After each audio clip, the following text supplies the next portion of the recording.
Good morning. Welcome to another Kerfuffle panel, and I am delighted to have back again after the greatest webinar known to man the other day with her, Joanne Tatum of Moneypenny. Hello, Joe. How are you? I'm very well, Simon. Thank you for having me yet again. As you can, I was going to say, as you can see, this time? well, nothing. Hence me being in the office. Yeah, so back. Really pleased to say that I'm back in head office today. The first time in a long time. Obviously, with us being in Wales, how our lockdown has been lifted. So yeah, nice to see that I've got Moneypenny in the background. You basically come on here to taunt everyone in England who's obviously like me and Lars, locked down and you know, over his shoulder there, just relying on coffee machines because that's all we've got to look forward to. So thanks for that. Well, anyway, and Lars, how are you from the fabulous Keatons and indeed now prop tech in its own right area? How are you? I'm very good. Yes, very good. You're joining me on two fronts today, Simon and Joe. Thank you. It's my first time on the wonderful Kerfuffle webinar, so thanks for having me. And yeah, we'll be touching a little bit on Keaton's relationship with Moneypenny, wonderful Moneypenny, and then also touching on our relationship, our new partnership with Moneypenny. So yes, lots to chat through. Yeah, you couldn't get enough of them from a client point of view. She thought we're going to work for them as prop tech partners. Yeah, no, it's been going well for the last couple of years. So yes, I'm primarily an estate agent, as you know, Simon. I'm not a techie, but crossing both Keatons and Eric gives me good insight and opportunity to help on both fronts and speak about both fronts. So looking forward to it. Oh, great. I'm obviously very biased, but when you've got two, they're obviously you're both top rated in terms of area and Moneypenny on the site. So whenever we see these tie-ups together, it always gets my attention, and I think certainly actually gets the attention of the public in general working close together. But I'm going to ask you just a question to start off with. You know, here we are. Let's you know, apart from Joe obviously being able to get back in, we've really ridden the first wave of the lockdown now. How has this prepared, did you think, for the second wave? Can we kick off with you, Lars, just to kick off from an agency point of view? Yeah, well, I think first and foremost, the second wave is going to be different. I think that's already proven in the second lockdown is going to be different, I should say. So we're already a week into it, and well, it's only a month. I know there's a time stamp on that, and you know the time will tell whether it goes longer, but hopefully it is just a month. So I think that automatically changed the dynamic completely. But look, just from being at the cold face and at the front end of our teams at Keatons, certainly in London, the public are much more informed and know how to go about their day-to-day business and still stay COVID safe. And I think that's the key difference from the first lockdown. People didn't know how the disease was going to personally affect them, let alone worry about their business too much and how they'll go about essential business. But now people can be COVID safe, still go about their essential day-to-day business. And we're finding that in London and at Keatons, people are still prepared to have valuations, people are still prepared to have viewings. We're obviously COVID safe anyway when we go to visit people or have people come into the office. So far, things have just carried on as normal post-lockdown, and that's been positive. Yeah, isn't it? It's a bit strange, isn't it? Because actually, whereas the first lockdown felt like, we really hit a brick wall, this second one, especially because to a large degree, agents have been given a dispensation to continue working. Agents are definitely taking advantage of that, aren't they? Absolutely, yeah. It doesn't, not a lot's changed out in the streets of London. I'm sure that's pretty much the same story throughout England. So onwards and upwards, and hopefully we have another good month from the previous good months that we've been having. Perfect. Let's hope it never ends. Yeah. From your point of view, Joe, what did you learn from that first lockdown, and how has it taken you into this one? Well, obviously, during the first lockdown, we had to, as a company, transition to home working really quickly, and having a team of 700 plus working from our fabulous head office here, that was a mammoth task. But obviously, when we came out of lockdown in the first instance, we had really managed that really well. It worked well, but we then started phasing everyone to come back into the office. We put a lot of resource and effort into new services during the first lockdown as well, which I think has put us in a really good position now for moving forward. We actually went on a major recruitment drive as well. We recruited, I think, about 186 new telephone answering receptionists in the last 4 months or so. And about 28% of those we've actually put into our property team as well. So we've definitely seen a steep increase following the restrictions being lifted on the first time. We kind of thought that they would drop due to the pent up demand, but it didn't. Our call volumes were about 190% up on pre-lockdown, which is pretty crazy. And then throughout July and August, they were still quite consistent, quite high. Hence why we then needed to recruit the additional receptionists in to make sure we were there to service the calls coming in for our clients. That's a feat of recruitment that's got to be can only be admired there. I mean, it's a good job you guys are working from home to a large degree, isn't it? Because you wouldn't be, you'd need another building now, wouldn't you? With all those I know, it is getting like that. I drove in for the first time this morning and looked at the car park and was like, oh, right, okay, this is quite busy. all those, car park fights now. Used to have all that lovely space, but anyway, well, it's great to hear, and I'm not surprised. I mean, just looking at that, and in my head, it feels that, you know, not that you want to obviously talk about being a beneficiary, but just it just seems obvious that actually many agents have returned back, with less staff because of furloughing and everything else there. Obviously, we've suddenly hit a really busy market as well. So Moneypenny obviously should be feeling it. Is that what you've experienced? What were the changes in call and chat volume since that first lockdown, and what do you predict it's going to be kind of for the second lockdown? Well, we don't expect call volumes to slow down in the second phase. As you've both said, the property market is still staying open, which is great for all of our clients. They can still go out there and do their day-to-day jobs, which is amazing. But we're not seeing a slowdown in demand at all. And that's both for telephone answering and for live chat. So there is a need for Moneypenny to be here. I guess a lot of our agents have still made that decision to carry on furloughing some staff.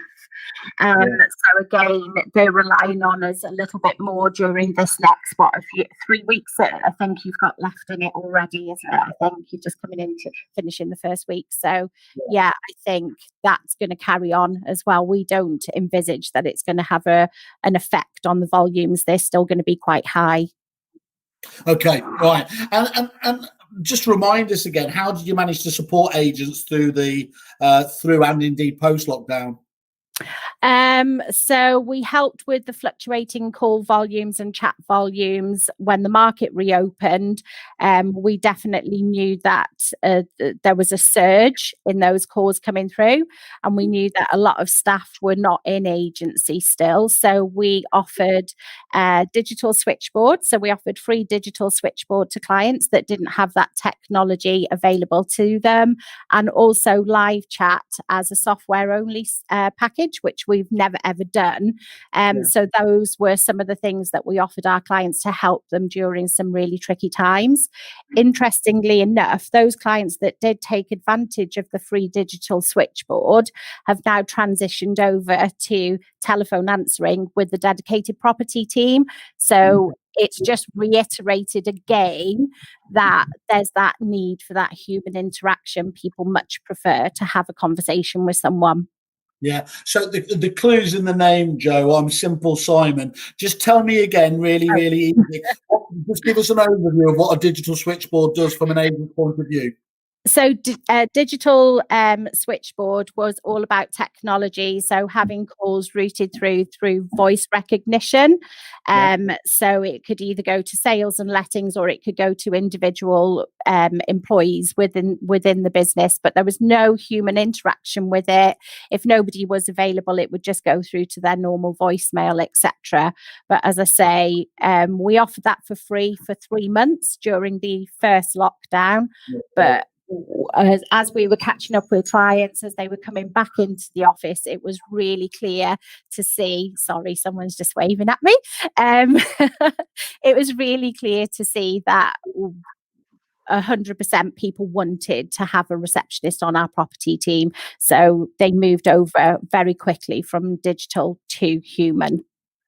I think it was really marked for me when it was certainly the first. You can't blame anyone the first week or two because everyone was just getting their stuff together. Me being polite there in the first lockdown, but actually, what was staggering was we ring round a huge amount of agents, and sometimes you would have thought that the business had closed down.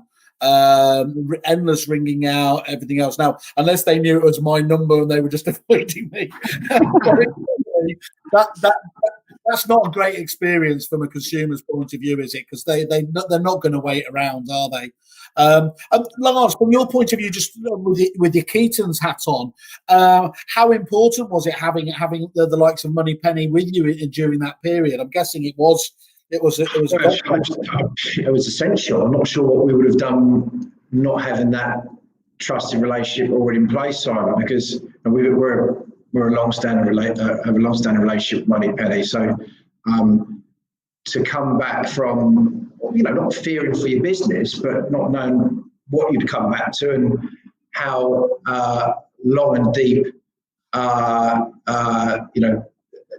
business was going to be post-lockdown, to have Moneypenny sort of beck and call and just to basically take the heavy lifting and that sheer volume of leads that were coming in as soon as we opened the doors. I think it was May the 15th, and we were a couple of days after, was a godsend really. We went from obviously virtually no sales leads during lockdown to 7,500 leads a month in June and July and August. Started a little bit in September and October. I guess that's quite natural. But 7,500 digital leads we're talking about here. Not counting the inbound telephone calls, was a huge jump. Historically across our 8 office at Keaton's, we've averaged about 5,000 digital leads a month in a very, very good market. That wouldn't be a mean average. So to suddenly jump from almost nothing to 7,500, well, we weren't just under resource. We were under the water a little bit, under the cosh. So, an absolute godsend, because you couldn't recruit that quickly. The recruitment opportunities, well publicised in our industry, aren't there anyway for various reasons. So even with a really strong HR team and lots of recruitment contacts and networks, it was Moneypenny that alleviated that burden effectively. And it enabled us to operate and provide a service, but two, make sure, so the vast majority, not all opportunities, but the vast majority of opportunities didn't slip through the cracks. We were doing good business because we could free up, and this is, I think, the absolute key with where Moneypenny comes in. At the end of the day, estate agents want their best staff out there converting business. That means on the front line, speaking to customers, really drilling down into their search criteria and their motivations and getting them out viewing. It's no more complicated than that. We all know that. But actually actioning that, or making sure you've got the resources around you, the support to enable that, is sometimes difficult, because agents can easily get bogged down in taking calls that aren't for their department, or doing administrative work that isn't really that productive. So getting Moneypenny to deal with the inbound calls, the overflow calls, and we're going to touch on a bit how we embedded them into the area platform, just meant we could free up the frontline teams to do what they do best, and that's convert business.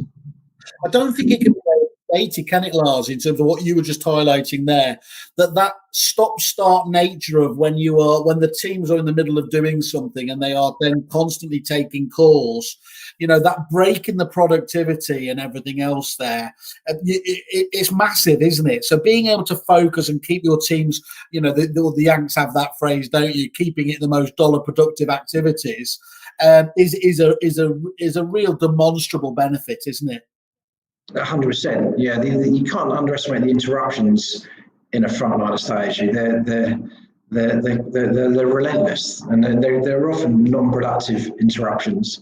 Sorry, so you're talking about the podcast there, where you being unwarranted spam. Certainly not. So you've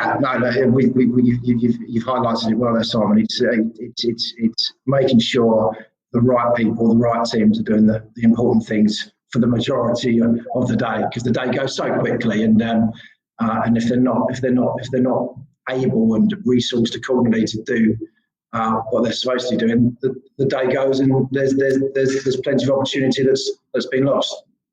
It's everywhere I've ever been where they have Moneypenny looking after it. It's not just the business owner that is a fan, but genuinely the negotiators and everyone else in the business just love the fact that they have this asset there as well.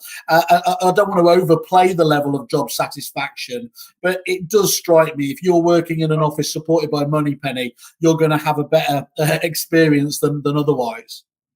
Yeah, we've like many of us, we've been to Moneypenny's head offices, and you can't be nothing but impressed by the environment, and that absolutely filters down to all their teams, and then filters down to the service they provide our customers. So we've witnessed that firsthand, and I don't know. I think for me, in terms of expressing our long-standing relationship with Moneypenny, purely from a Keaton's perspective, I think the greatest compliment I can pay to them is that you hardly have to ever contact them about anything to troubleshoot or to resolve. So the fact that you don't notice them from day to day and week to week, I think speaks volumes for the seamless service they provide. So I can't say that about all third-party suppliers or services that we use. So to outsource such an important part of the business, but then hardly notice them, I think that's how well integrated they are with us.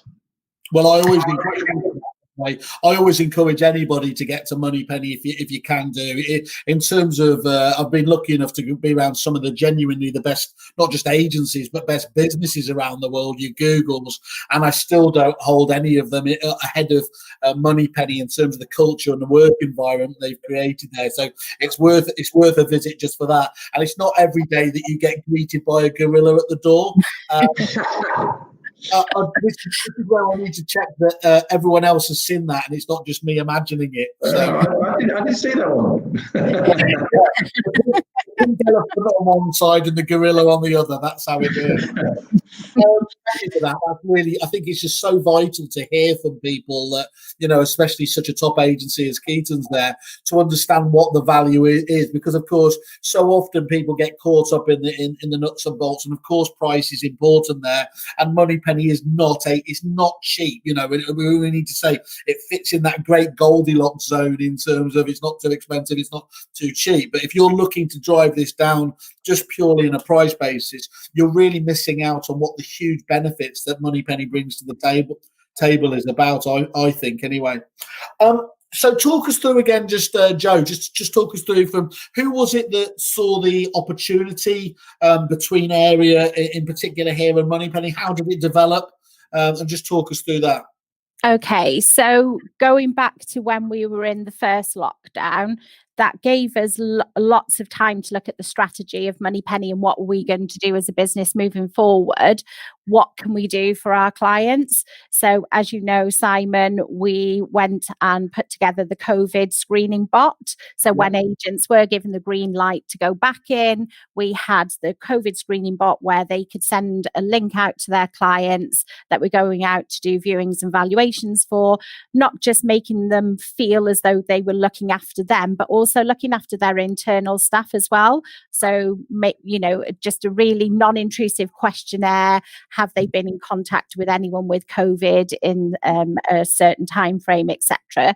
So we used that. We also then did lots of sessions with our existing clients, and over and over and over again, area kept coming up. It was part of the conversation.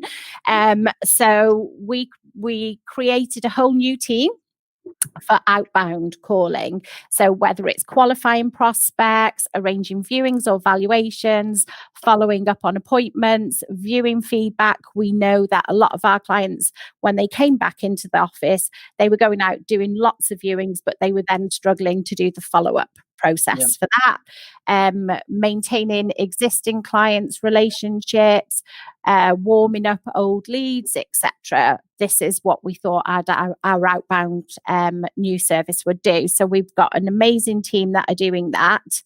But again, as I said, area kept coming up a lot during those conversations.